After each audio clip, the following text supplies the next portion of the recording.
Oi, pessoal, estamos iniciando mais uma aula de Geografia. Hoje trazendo a temática o urbano, o rural e a economia brasileira, com a professora Ariane Nobre. Bem, antes, para darmos início, a gente vai verificar e analisar essas duas imagens. Na imagem à esquerda, nós temos aí uma área com que características?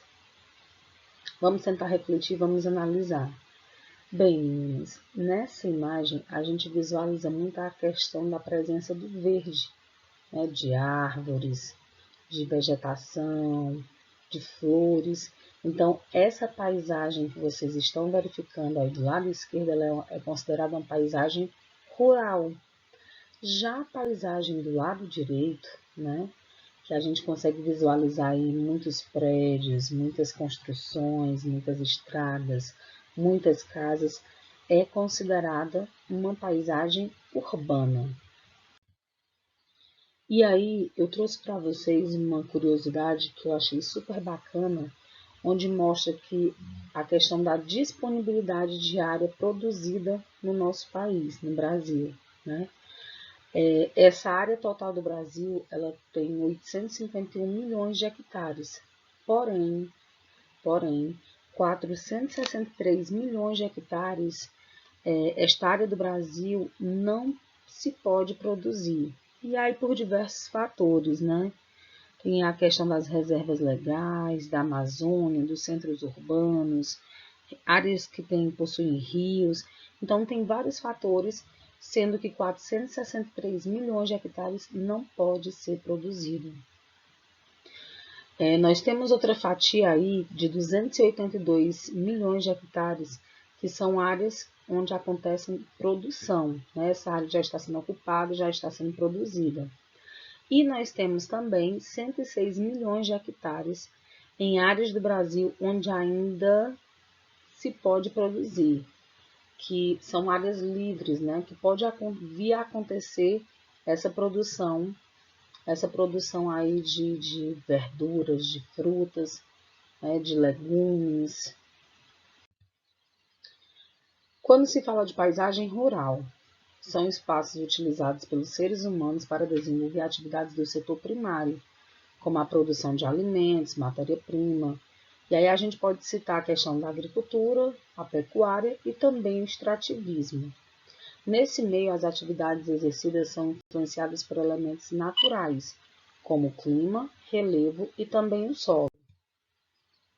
Nessa paisagem rural tradicional, há o predomínio da natureza sobre os elementos culturais. Predominam as propriedades agrícolas com trabalho braçal. Que trabalho braçal é esse, professora Ariane? A questão do uso do ser humano mesmo, né? O homem indo lá no campo, capinando com a enxada. Então, esse trabalho braçal, o uso de força animal também é bem presente. Os habitantes produzem seu próprio alimento. Já nas paisagens rurais modernas, há o predomínio da técnica sobre a natureza. Predomina o uso de tecnologias sofisticadas que necessitam de pouca mão de obra. Então, sendo assim, poucos homens precisam estar presentes na produção desses produtos, desses alimentos, e a ligação com o meio urbano é intensa, apresentando indústrias próximas. E aí a gente pode observar nessas três imagens que eu coloquei, né, cenários onde a industrialização, o maquinário substitui realmente a mão de obra humana. E o Brasil, pessoal, ele se destaca no cenário econômico mundial pela produtividade e também pela diversidade na agricultura e na pecuária. E nós temos aí, ele é o maior produtor mundial de alguns produtos, a soja, a laranja, o café, dentre outros. Essa questão da relação de trabalho no espaço rural. No Brasil, a maior parte da força de trabalho no campo é formada pelos proprietários e seus familiares. As relações de trabalho no meio rural podem ser classificadas da seguinte forma: pequenos proprietários, quem são eles? Lavradores que trabalham na base familiar.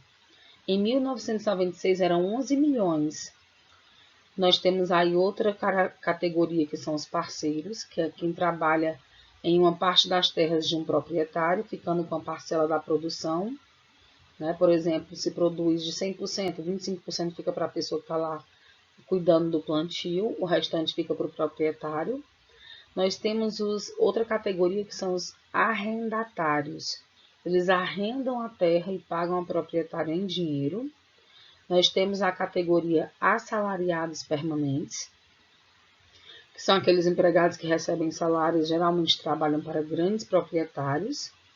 E nós temos os assalariados temporários. Quem são eles, professora Ariane?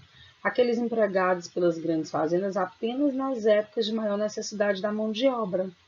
Na época da colheita do café, na época da farinhada, né? Que é a colheita do aipim para poder transformar realmente em farinha, da mandioca para transformar em farinha.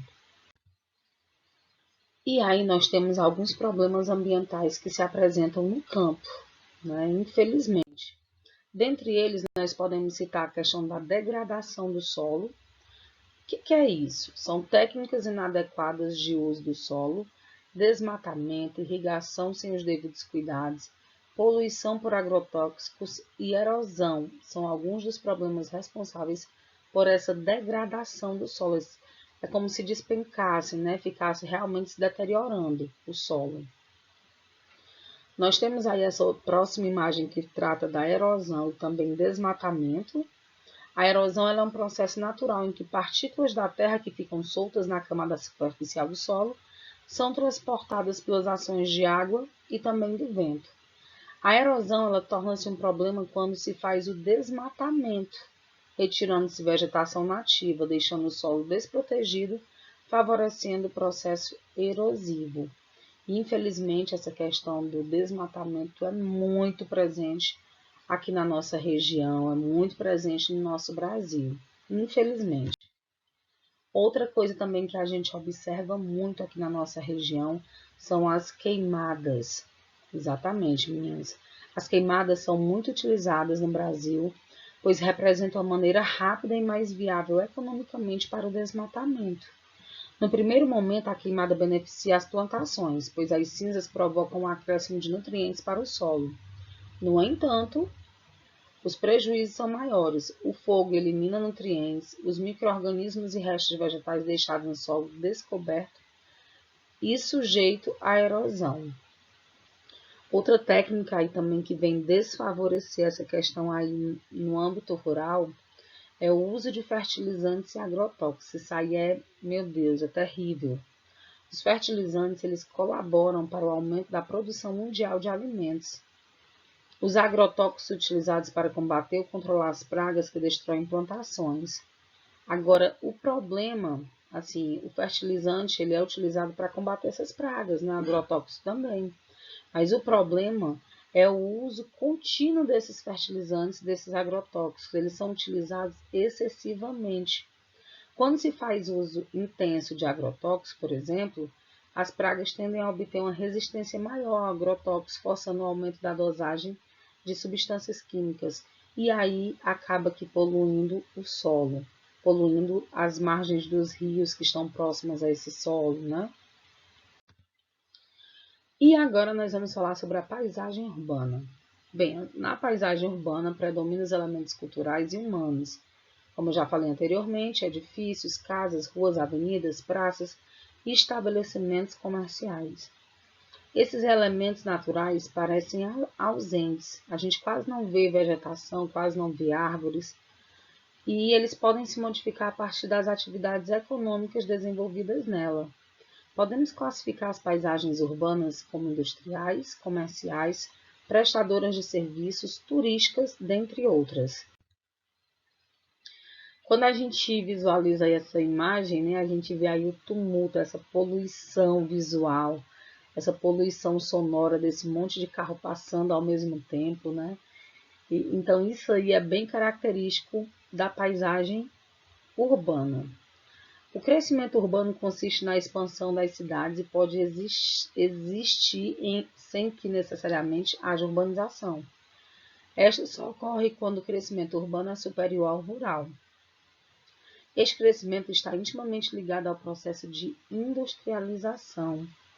No Brasil, ele começa a se configurar a partir da década de 50, quando de fato o país iniciou a expansão industrial. E aí, quando a gente fala nas questões urbanas, surgem problemas, né? E problemas que vêm realmente afetando muito a população. São os problemas urbanos no Brasil. Dentre eles, nós podemos citar a moradia. Em praticamente todas as grandes cidades brasileiras, muitas pessoas vivem em favelas e cortiços, ou seja, moradias precárias, que têm como origem o aumento da população urbana e a falta de habitações nas cidades. Essas habitações são construídas em lugares afastados dos centros, em terrenos geralmente sujeitos a enchentes, deslizamento, dentre outros fatores. Então, infelizmente, esse aglomerado de casas, né, um em cima do outro, sem estrutura, sem saneamento básico, não tem realmente condição de ser uma moradia favorável que venha aí a ajudar no crescimento populacional. Outro fator importante dessa questão dos grandes centros urbanos é o transporte. Desprovida de infraestrutura viária eficaz, ou seja, carentes de um sistema de ruas, avenidas, túneis capazes de fluir o trânsito, as grandes cidades apresentam frequentemente congestionamentos, carros empareados um atrás do outro ali durante horas e horas por conta dessa congestão no trânsito. Isso ocorre em razão da preferência cada vez maior de veículos individuais, em razão da precariedade dos transportes coletivos. Tal fato provoca um aumento da poluição atmosférica e também poluição sonora. Outra questão que é muito triste na paisagem urbana é o lixo. O lixo produzido nas cidades precisa ser coletado, tratado e descartado adequadamente. O lixo pode ter 5 destinos diferentes: os depósitos a céu aberto, aterros sanitários, incineração, compostagem e reciclagem. No Brasil predominam os depósitos a céu aberto, que contribuem com a poluição do solo, dos lençóis subterrâneos e proliferação de várias doenças. Então, o lixo é um grande problema no nosso país. Outra categoria aí na paisagem que complica, né, a paisagem urbana é a água e esgoto. Esses dois serviços estão diretamente relacionados à saúde pública e à qualidade de vida da população, pois evitam diversas doenças. No Brasil, ainda existem áreas de centros urbanos sem acesso à água encanada e tratada, e principalmente sem coleta de tratamento do esgoto. Muitas vezes o esgoto é jogado em rios, poluindo suas águas e prejudicando a existência da vida nos mesmos. Essa questão do êxodo rural no Brasil, né, é a migração caracterizada pelo deslocamento da população da zona rural em direção às cidades. E por que que isso acontece? É um fenômeno que ocorre em escala mundial. Um dos motivos para esse fenômeno acontecer, que proporciona esse êxodo rural, é o fator atrativo que as cidades exercem sobre a parte da população rural. Muitos migram para as cidades mais industrializadas em busca de quê? Emprego e também de melhores condições de vida. Os principais problemas urbanos no Brasil são a urbanização acelerada desordenada, a ausência de planejamento urbano, crescimento das áreas periféricas sem o mínimo de infraestrutura, desigualdade social, violência urbana é outro fator, diversos tipos de poluição sonora, visual, atmosférica e o trânsito caótico. Meus amores, a nossa aula vai ficando por aqui. Um grande cheiro, fiquem com Deus.